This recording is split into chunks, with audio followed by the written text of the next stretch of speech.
Every time we have Belong Conference, we try to have some guests in. We were just led in worship by someone we know. Many of us know, maybe some of you don't know, if you're newer here, by one of our own, Monty. Yeah, woo. You cheered for yourself. I love it. It's like, yay!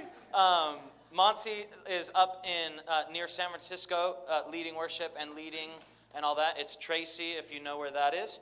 And he came down and graced us with his presence and his gift. That was nice, huh? But also we had another guest. This is someone that I spent many years with in Florida in ministry. We did life together. We served together. He moved to Kansas, where he's from. I don't know why you would go back there. He did. I moved back to California later, but we've kept a relationship because of, the work that God has done in both of our lives and what we call community relationships. And that's really what he's going to unpack today. It is his gift. It is his heart. This is the thing that drew me to him. So do me a favor. He's from Kansas. It's quiet there. The only thing that you hear are some cows occasionally go, right? That's about right. And so shock him a little. He might be a little scared for a second, but give him a welcome from California, Belong Church, Kyle.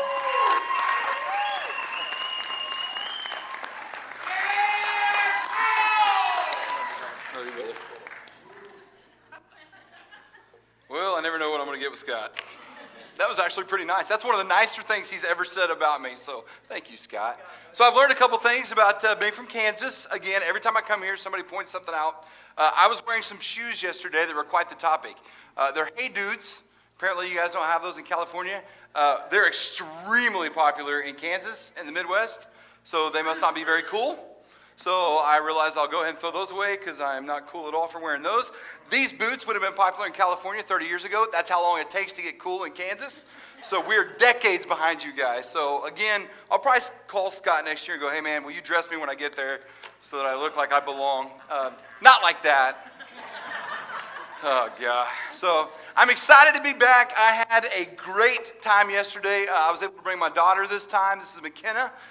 And I've got a secret plan, all right? But I'm saying it now so everybody's going to know it. But I think if every year I bring back one more family member, in about 5 years, they'll all be here, and I'll just say, hey, surprise, guys, we live in California. But she loves California, and it's growing on me. I'm starting to like it.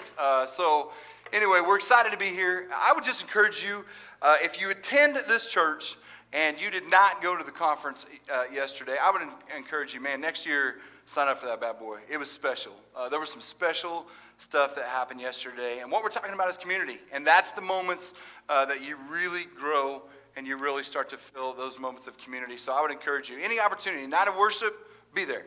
Because those nights are special. So yeah, Scott's right. Community is very, very important to me. I'm a super, super relational guy. I will hug everybody. I will hug trees. I'll hug anything. I'm emotional. I love people. I just love this. I love community. And one of the reasons why I get super passionate about this topic is because as a pastor, I've seen it done really, really well, and I've seen it done really, really bad. And that breaks my heart in the church. I will tell you, here's the cool thing about being 1,501 miles away from home, is I can say stuff about churches back there, and hopefully they'll never find it. If they do, I apologize right now. But anyway, I moved back from Florida, and I went back to my old job, which was working in television. I was the news operations guy for a CBS affiliate. And I hid out there for a little bit because I wanted to take a little break from ministry because after dealing with Scott for years, I just needed a break, right? I needed to step away for a little bit. You understand. And so I went into television. I did that. That's what I did back in my college days, and I've been doing it for a while, so it was very comfortable to me. And then there was this church in Joplin that found out. We started attending. It was a startup church, and one of the guys in there found out that I used to be a pastor. And so he started kind of like, whoa, and so I was like, yeah, I dabble in it. I didn't want to tell him. I was like, I need a break. But anyway, he found out that I actually was a pastor with Scott, and it was a pretty good-sized church, and that I knew a little bit about this stuff. And so they asked if I would come on and be on their team at this church. This was the fastest growing church in the United States. Believe it or not, in Joplin, Missouri, they had the fastest growing church, which isn't that hard because you don't have much competition. So if you're pretty good, you're going to get a lot of people. But anyway, just, man, fast, super fast growing. And what broke my heart was in all of my years of ministry, I have never, ever felt that lonely. I was absolutely lonely. Because see, here's the deal. We know, Scott and I know, we've studied mega churches, we've been around in mega churches. We know that there's certain things you can do, and you can present a very, very shiny toy in church world. And you can attract a lot of people. But that doesn't mean that there's any substance or authentic relationships. And so here I am at the fastest growing church in the United States of America. I'm on staff, and the leadership of the church doesn't even know my name. Do you know what it's like to go into church every single week and feel lonely?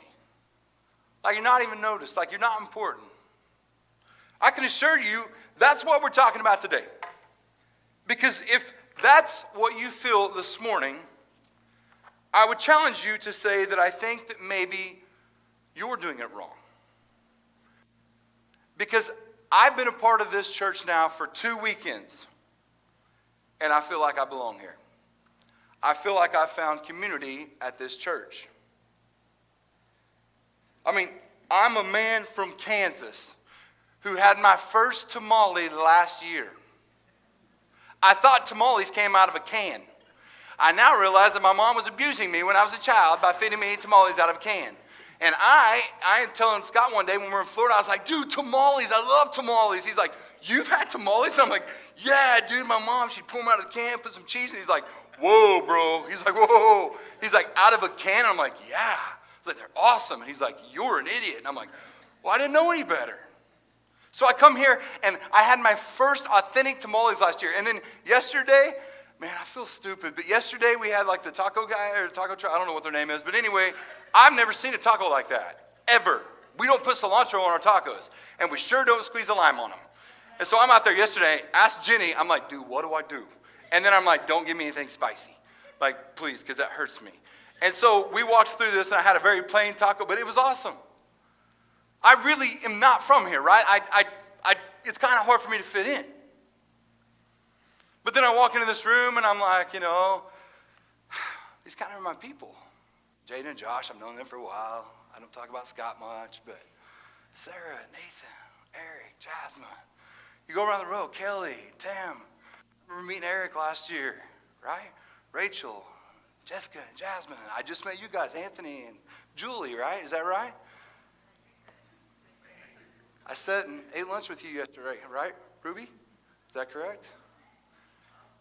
Naveen? Christy? We did lunch together last year, right?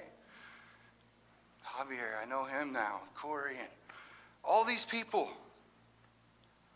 It's family. It's my family. And when I move out of here on Tuesday and move out of Scott's house, because I feel like I've kind of set up an encampment there. Can I tell you that when I get on the plane and I take off back to my other family, I'm going to be sad to leave. Believe it or not, this country bumpkin from Kansas has found community here. I found family. But part of the reason why I found family and community here is because I chose to. I want to meet you all. I want to know your story. I want to know how I can help. I want to know how I can pray for you. I want to know how I can love you better. That's what family does. And it's funny because people will say stuff to me like, man, you really try to learn people's names? Yeah, do you know your family's name? Do you go into a family reunion and you go, man, we got to wear name tags because I don't remember any of your names? That's not what you do. I don't want to be the kind of pastor that sits up on a stage and goes, you are my family. I don't know any of you. Come on, man. Don't be fake. Authentic.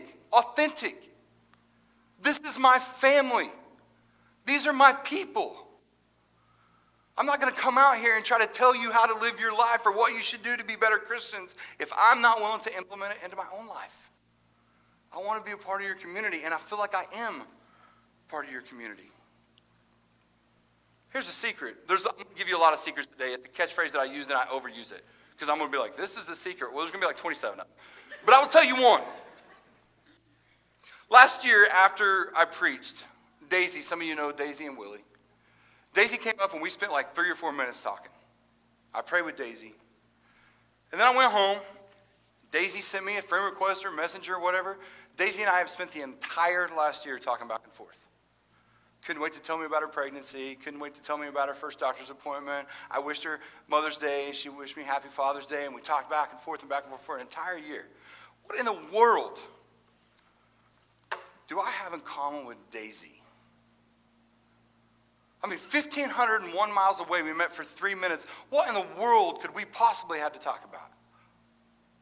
Jesus. You know, what makes us able to talk and makes us able to communicate and love each other and be friendly and talk and care about each other and pray for each other is Jesus. So when we sit here today and we sit in this room and we think, man, we're all from different walks of life and we have different hurts and pains and struggles that we've been through, and there can't be anything that really can connect us where we would feel like family. I would tell you you're wrong. Jesus connects us like family. God designed us to be his children. We are brothers and sisters. Yes, I talk funny. I'm a hillbilly from Kansas. Like it or not, I'm part of your family. And it's going to be that way because I really like the tamales. So when we get to heaven, I'm going to pull up a chair and I'm going to be like, serve it up. And you're going to have to get over it. The hillbilly from Kansas, Cousin Eddie, is sitting at the table. All right? Because I love you guys. You know that this is the way that God intended it for it to be.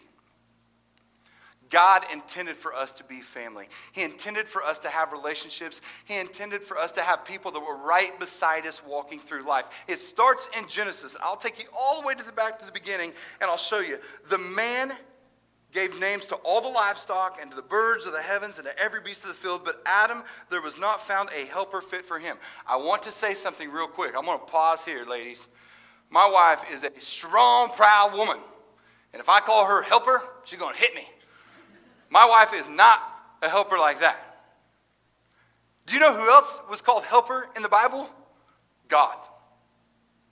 God was called my helper. So I want to pause there and tell you exactly what that meant. When the rib was pulled out of him and he was given a helper, he was giving someone to walk beside him on journey, someone to love him, someone to be on mission. God literally is referred to as helper. That's your wife. That's your companion.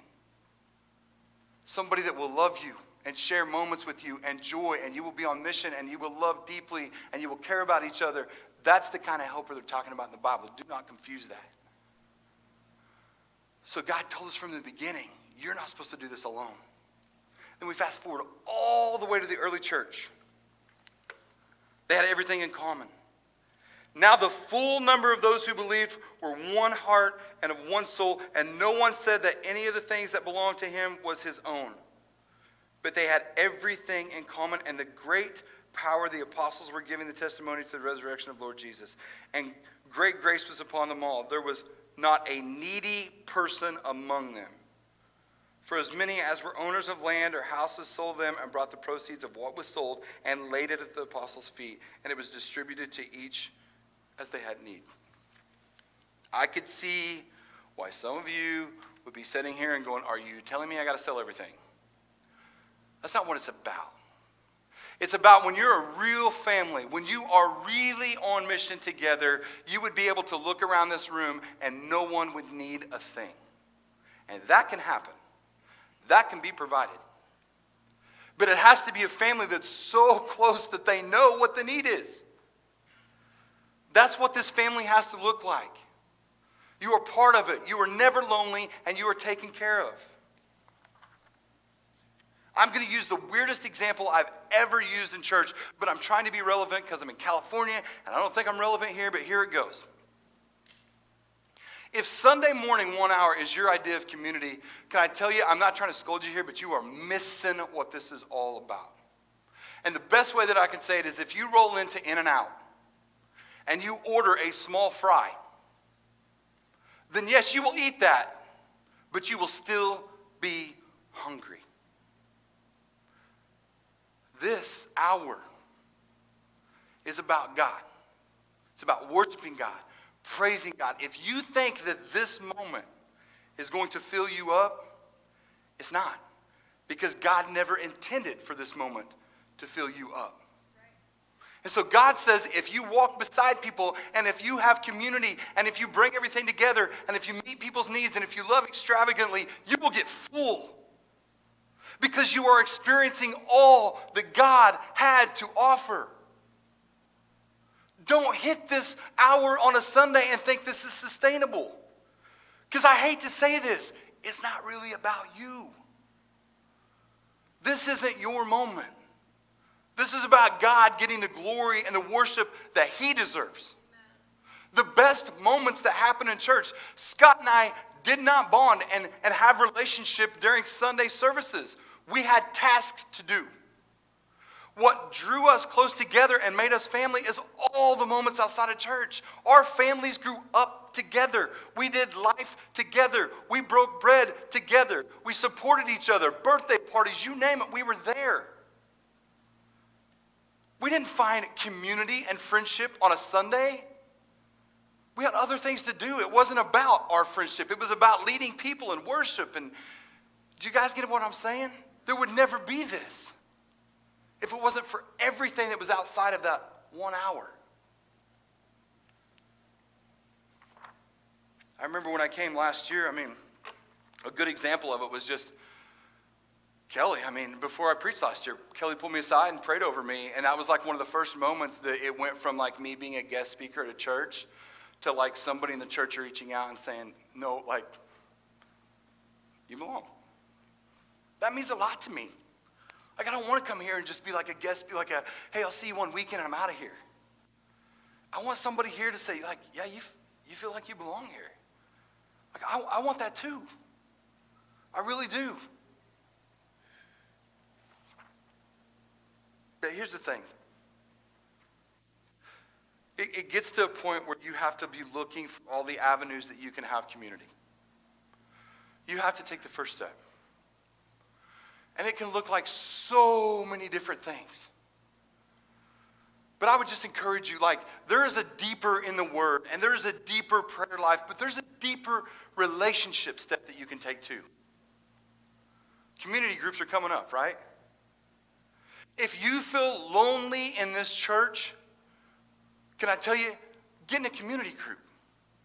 Because you should never be able to walk into Scott or anybody else and go, man, I just feel like we didn't connect. That's on you. That's on you.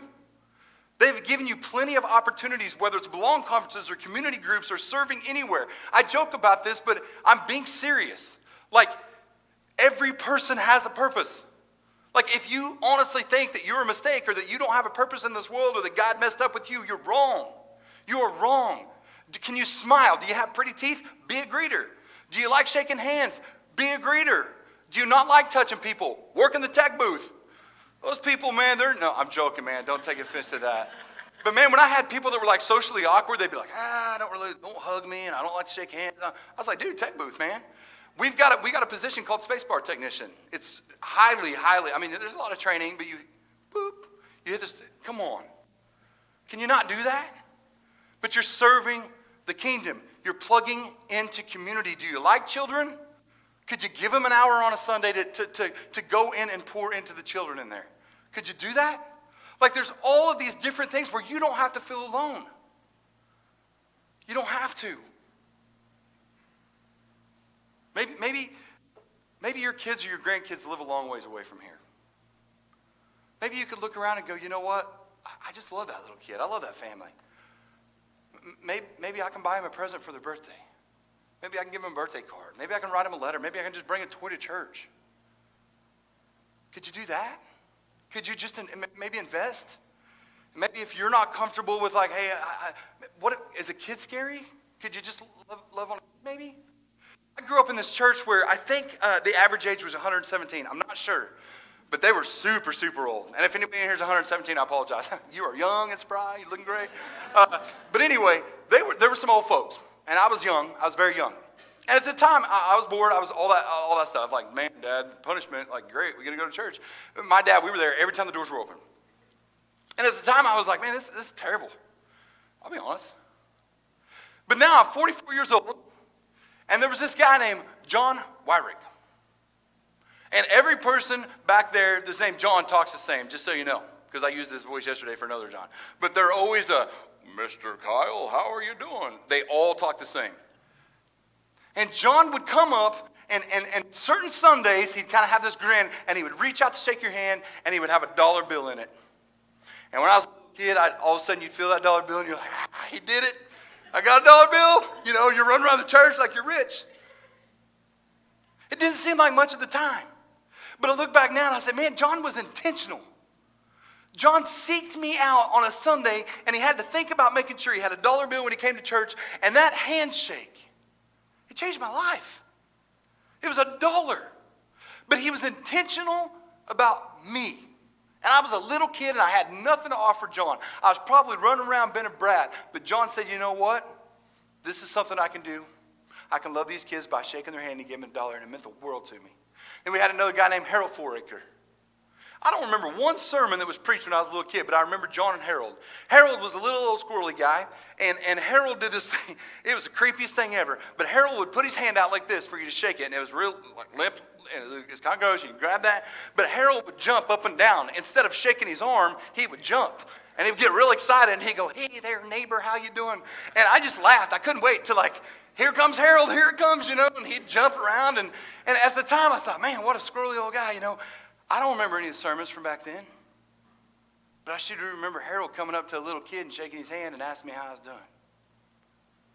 There's something that can be said about investing in people and being intentional with people and loving people. And so I would say if you are 75 or 80 years old and you're sitting in here today and you're like, man, I'm tired. I don't know if I can wrestle them kids. I don't know if I can stand up and be a greeter.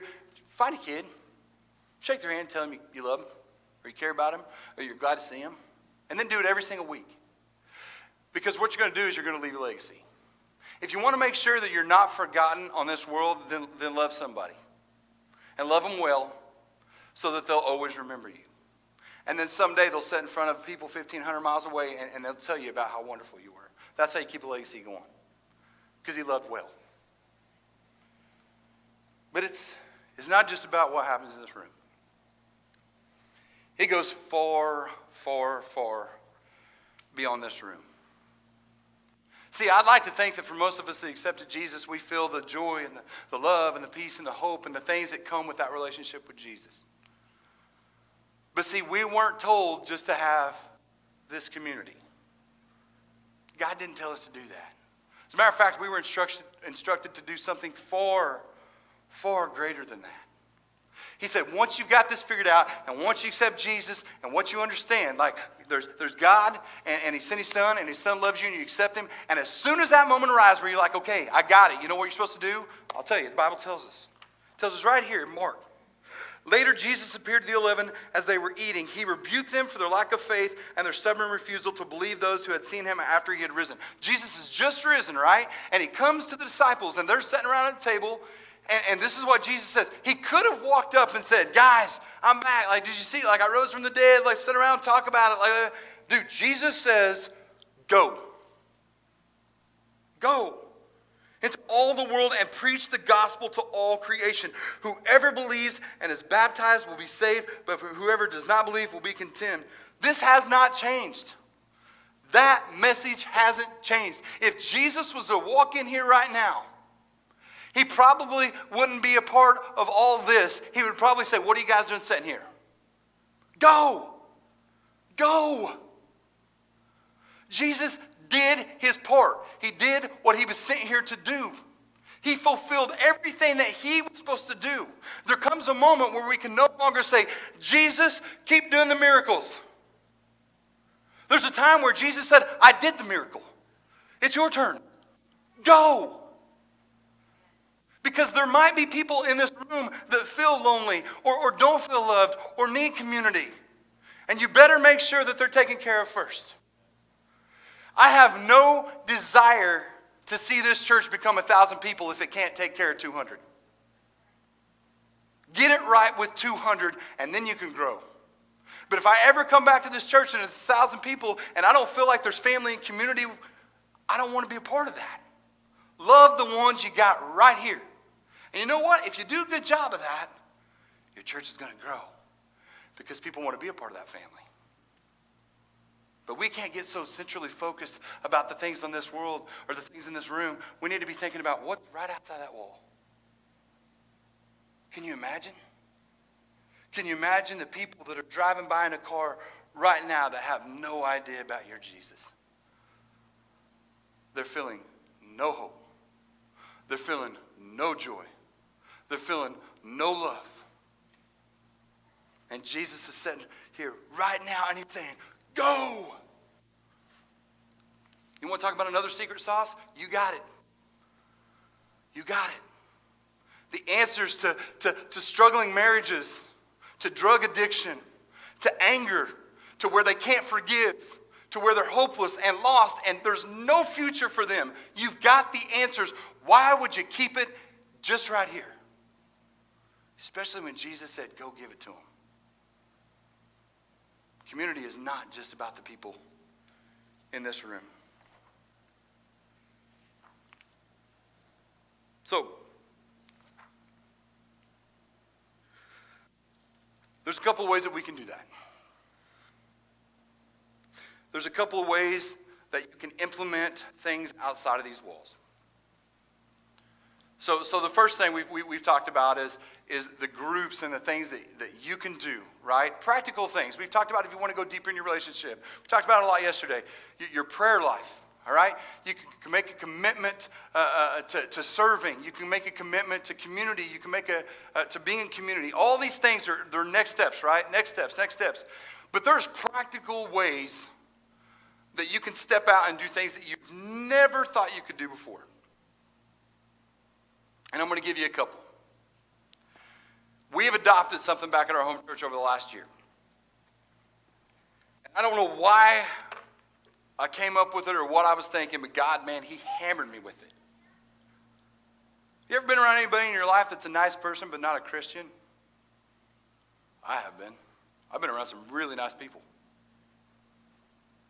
Here's the thing.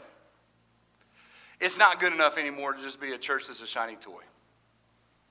It's bigger than lights and the worship. Those are all great things. They help lead us to God. But you know what? Like, something has to separate us bigger than things that we can do in this building. And one of those things is loving people extravagantly. Because here, like I was joking yesterday with Scott. We were sitting there at breakfast, and I looked over and I saw water. I said, water's good. And I saw lemonade. I said, man, lemonade's really good.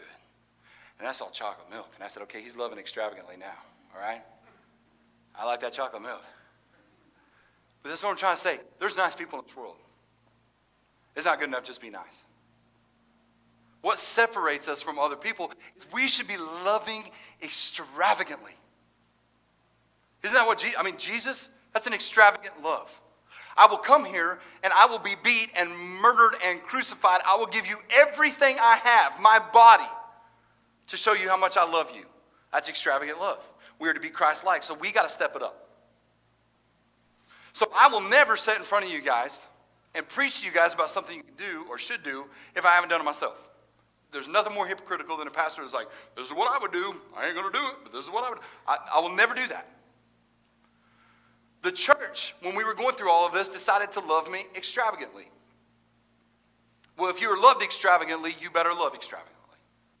So I was, it was around Christmas time, right before Christmas, and one of our elders called and he said, hey, Kyle, would you help me with the plumbing job? You just got to look at me. I ain't crawling under no house. Like, you ain't going to put me in tight spaces or you're going to have to tear the house apart to get me. So I was like, dude, I don't know what he wants me to do. But I said, dude, yeah, I'll come hang out with you. I cut like 4 boards. It took like 30 minutes.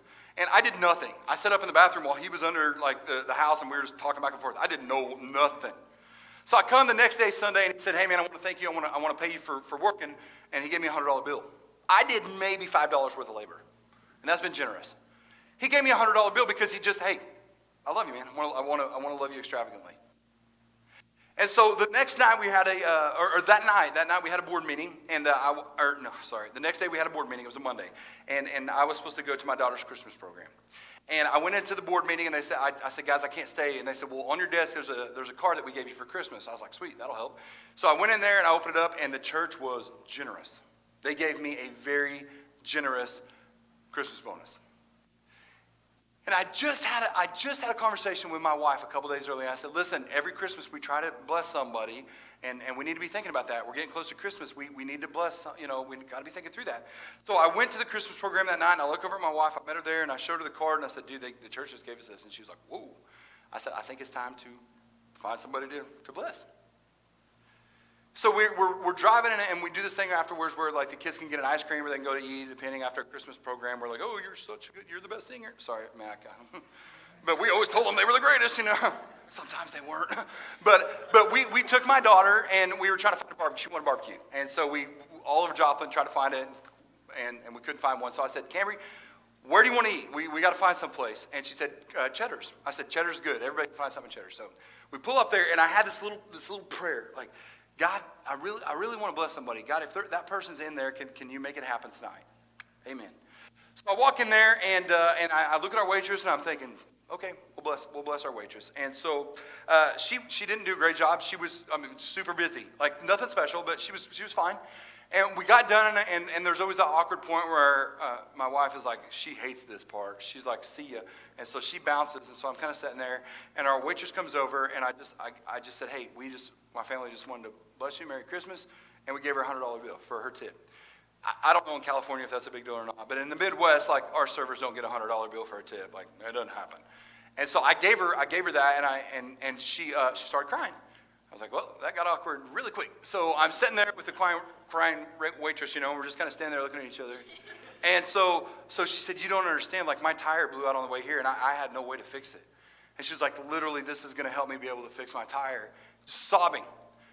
And I'm like, well, I'm glad we could help. And then I hear her go back into the kitchen, and she is losing it. She starts telling all of her coworkers, like, some guy just gave me a $100 bill. Like, he literally tipped a $100 bill and told me Merry Christmas.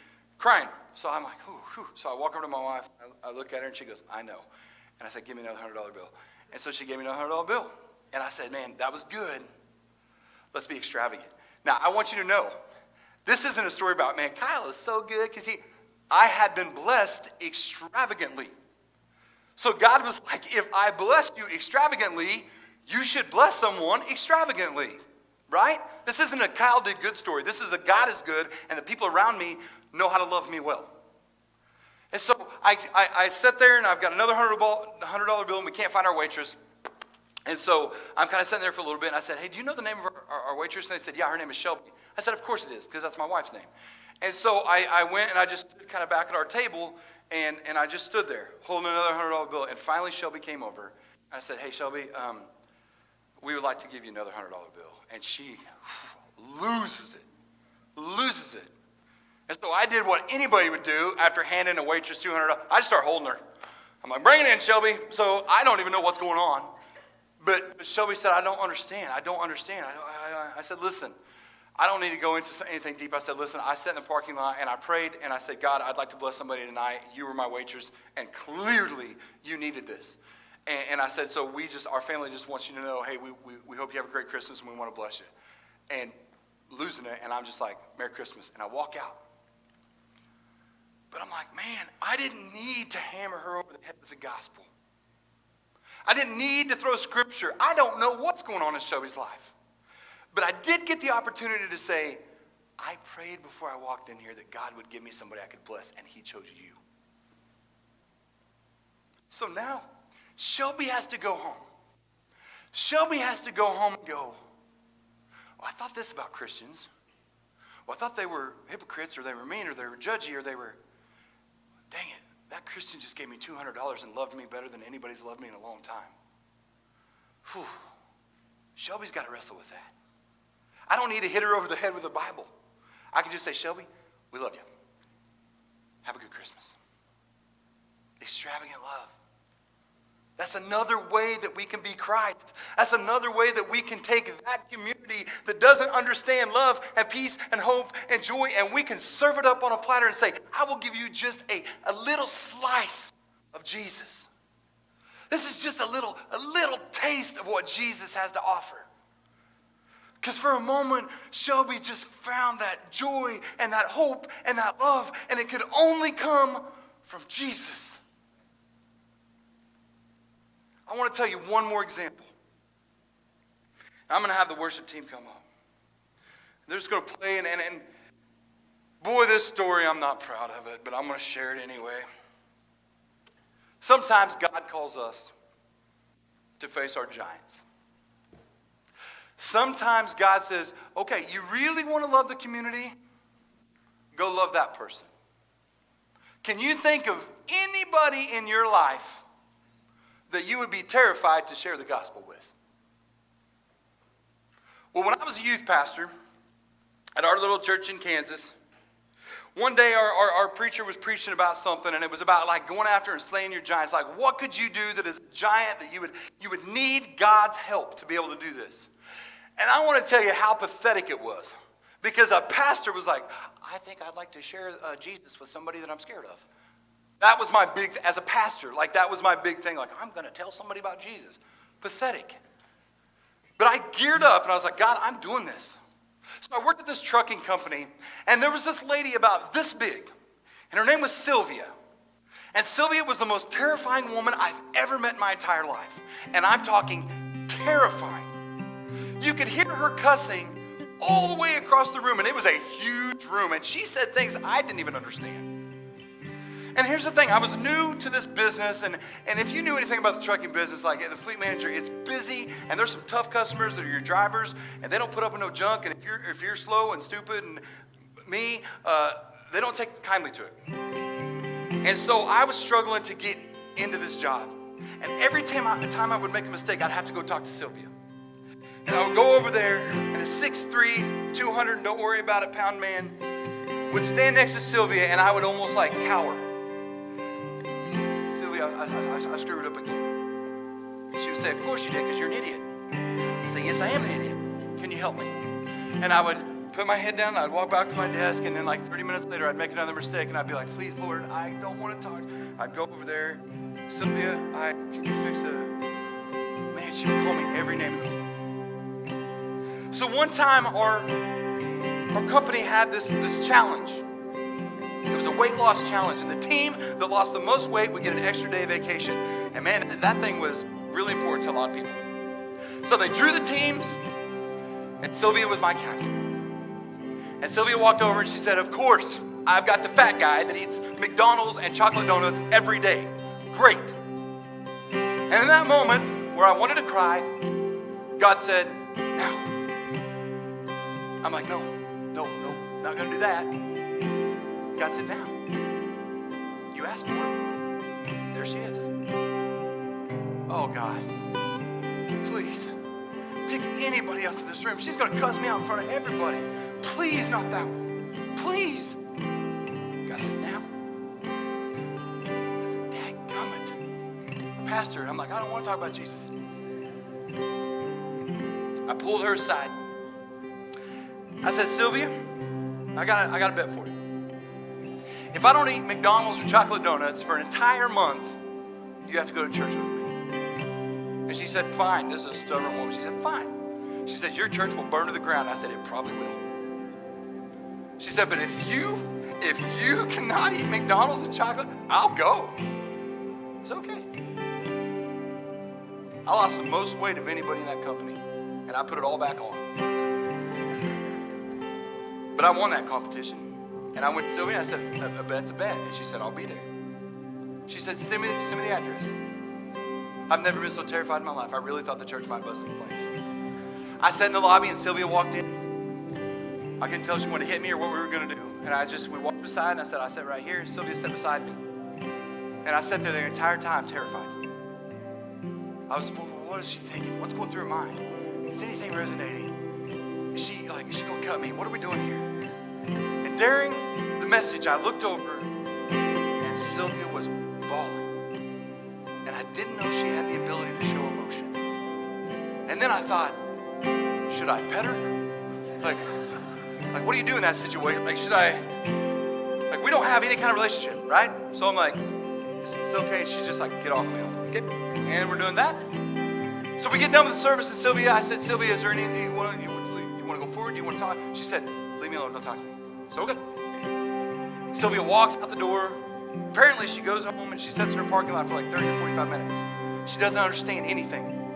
Why did I start crying? What was that? And so I walk over to Sylvia's desk that week, and on her computer monitor, there's sticky notes, and it's things that the pastor said. And you could tell she would, and I would come over there, and instead of cussing me out, she would go, "What does that mean?" I'd say, "Well, Sylvia, what that is referring to." And then as the weeks went by, there was more sticky notes, and her dad's computer was covered in sticky notes. And she couldn't get enough of it. She didn't understand any of it. She was like, "I need this." And she quit cussing people out. She got softer. And then one day, like 6 months, I don't remember how many months, I was standing there giving an altar call, and all of a sudden Sylvia comes down the aisle holding a bag of chocolate donuts. And she came walking forward and she said, "I think I owe you this." I said, "You do." I baptized Sylvia. Where's the picture? We got a picture?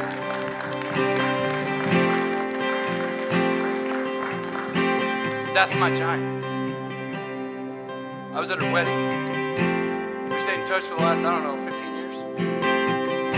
I love her. She's family. I've never been so terrified in my entire life of anybody.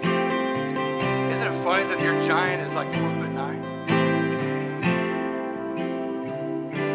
I say all that to say this. There's so many things that we got to do to figure out what God's called us to do. We have jobs that we have right here in this church. We have things that we need to get busy doing. We need to plug in. We need to serve. We need to make sure that everybody around us is loved. We need to make sure that people are provided for. We need to make sure that our coworkers and our family members know that Jesus and hope and peace and all those things are for them. They experience it. That's community. And until this room does it right, we ain't gonna do it right for them out there. But you gotta go. And I'm gonna tell you another secret to all of this. God is faithful. He's faithful. And if you're lonely, He'll take you out of it. Because He's faithful. And if you need to find community and family, then plug in. God's faithful. He'll give you family. And if you have somebody that's a giant out there that you're terrified of, go talk to them about Jesus. He's faithful. He'll be right there with you. Like we can do this right because it's what we're called to do. And every step of the journey, God is faithful. We're going to have prayer partners come up here. And they're going to be up front. And if you're scared, or if you're confused, or if you're lonely, whatever it is, I ask that you come forward. And there's going to be a prayer partner. They're going to pray over you. And they're going to give you courage. And they're going to speak with confidence. And they're going to know that God will show up in your life because He's faithful. And I can tell you, every single person up here has seen the goodness and the faithfulness of God. Kelly, I know you've experienced the goodness and the faithfulness of God. And Tim, I know you've experienced the goodness and the faithfulness of God. And there was a time that they were probably lonely and they didn't feel community, but they have found it because of the goodness and the faithfulness of God. Come forward, experience it. Today's the day. You guys can stand up.